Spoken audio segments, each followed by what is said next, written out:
मुंबईत नुकतेच आपले पंतप्रधान नरेंद्र मोदी आणि फ्रान्सचे राष्ट्रपती इमॅन्युअल मॅक्रॉ येऊन गेले.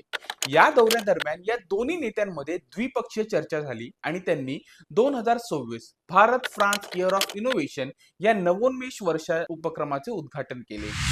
दिल्ली ते मुंबई या आपल्या मराठी न्यूज रीलची ही व्हिडिओ संपेपर्यंत तुम्हाला माहित होईल भारत सरकार संबंधित लेटेस्ट माहिती.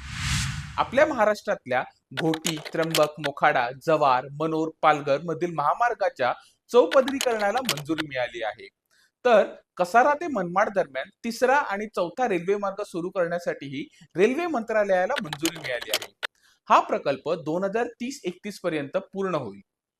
एम्स नागपूर हे महाराष्ट्रातील NABH मानांकन मिळवणारे पहिले सार्वजनिक रुग्णालय ठरले आहे.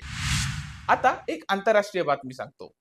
बर्लिन आंतरराष्ट्रीय चित्रपट महोत्सवात महाराष्ट्राने मराठी चित्रपट आणि जागतिक सहकार्याच्या संधीचे सादरीकरण केले. आणि हो, मुंबईत नुकतीच केरळमधील पत्रकारांची प्रेस टूर झाली. आपल्या PIB मुंबई आणि तिरुवनंतपुरम कार्यालयाने या प्रेस टूर मार्फत या पत्रकारांना BMC, NSE, MMRDA, JNPT, TIFR अशा विविध संस्थांची भेट घडवून आणली. या सगळ्या घडामोडींबद्दल आणखी माहिती जाणून घ्यायची असेल तर कमेंटमध्ये न्यूज असे लिहा आणि आम्ही तुम्हाला त्यांची लिंक पाठवू. आणि हो, PIB मुंबईला फॉलो करताय ना?